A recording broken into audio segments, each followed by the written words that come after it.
அதிசயங்கள் செய்கிறவர் நம் அருகில் இருக்கிறார். அற்புதங்கள் செய்கிறவர் என்றும் நமக்குள் வசிக்கிறார். ரோமருக்கு எழுதின நிருபம் 7ஆம் அதிகாரத்துல 15ஆம் வசனம் வாசிங்க பார்க்கலாம். எப்படியெனில் நான் செய்கிறது எனக்கே சம்மதி இல்லை, நான் செய்கிறது எனக்கே சம்மதி இல்லை, நான் விரும்புகிறதை செய்யாமல் நான் வெறுக்கிறதையே செய்கிறேன். எது சரி என்று தெரியும் பவுலுக்கு, அதை செய்ய விரும்புகிறார், ஆனால் முடியவில்லை. நம்பர் 1. இரண்டாவது, இது தவறு என்று அவருக்கு தெரியும், அதை செய்யக்கூடாது என்றும் தெரியும், ஆனால் செய்கிறார் என்று இந்த இரண்டு விதமான போராட்டங்களுக்கு இடையே சிக்கி இருதலை கொள்ளி இரும்பை போல தவிக்கிறார் பரிசுத்த பவுலடிகள். சுருக்கமா சொல்ல போனால், அவருக்குள்ள இரண்டு மனிதன் உள்ளே இருந்து இரண்டு டைரக்ஷன்ல இழுப்பது போல ஒரு வாழ்க்கை.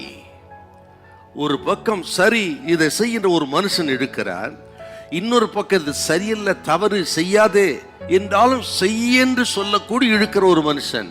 நல்ல மனுஷன், கெட்ட மனுஷன், பழைய மனுஷன், புதிய மனுஷன், பழைய சிருஷ்டி, புதிய சிருஷ்டி என்று தனக்குள்ளே கடந்து இரண்டு திசைகளில் இழுக்கிற மனிதர்கள் உள்ளே வாழறதா நினைச்சு இப்ப என்ன சொல்றாருன்னா, பயங்கரமான ஒரு வார்த்தைங்க. 7:24. ஐயோ நான் என்ன செய்வேன், நிர்பந்தமான மனுஷன், எதை செய்வேன், நான் எதை விடுவேன், நன்மை செய்ய வேண்டும் என்று விரும்புகிறேன், செய்ய முடியவில்லையே, தவறு செய்யக்கூடாது நினைக்கிற அதையே செய்கிறேன், ஐயோ நான் என்ன செய்வேன், நிர்பந்தமான மனுஷன் நான், இந்த மரண சரித்திருந்து யார் என்னை விடுதலையாக்குவா என்று ஒரு விடுதலைக்காக பரிசுத்த பவுலடிகள் ஏங்கி சொன்ன வார்த்தை. ஒரு ஆவிக்குரிய போராட்டம் எவ்வளவு பயங்கரம் பாத்தீங்களா? நம்ம வாழ்க்கை இது நடக்கணுங்க, டெய்லி நடக்கணும். ஒரு பக்கம் இப்படி தவறாக சிந்தித்தாலும் பேசினாலும் பார்த்தாலும், இன்னொரு பக்கம் அது கூடாது, தப்பு தப்பு தப்பு என்று சொல்லி நம்மை நன்மைக்கேதாய் திருப்புகிற சக்தி போராடி கொண்டே இருக்கணும். இந்த போராட்டம் இல்லைன்னா தான் ஆபத்து. ஆகவே கர்த்தர் சொல்ற அந்த நாளிலே பாவத்தை குறித்து சாதாரணமாக எடை போடாதீங்க, சாதாரணமாக மதிப்பிடாதீங்க, பாவத்தோடு விளையாடாதீங்க. இன்னொரு விஷயம், சொந்த பலத்துல வெற்றி பெறலான்னு கனவும் காணாதீங்க.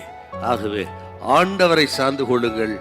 சில விஷயங்களை வெற்றி பெற முடியாத காரியத்திலே அப்பன் இயேசு வெற்றியை தரப்போகிறார். ஹல்லேலூயா, ஹல்லேலூயா.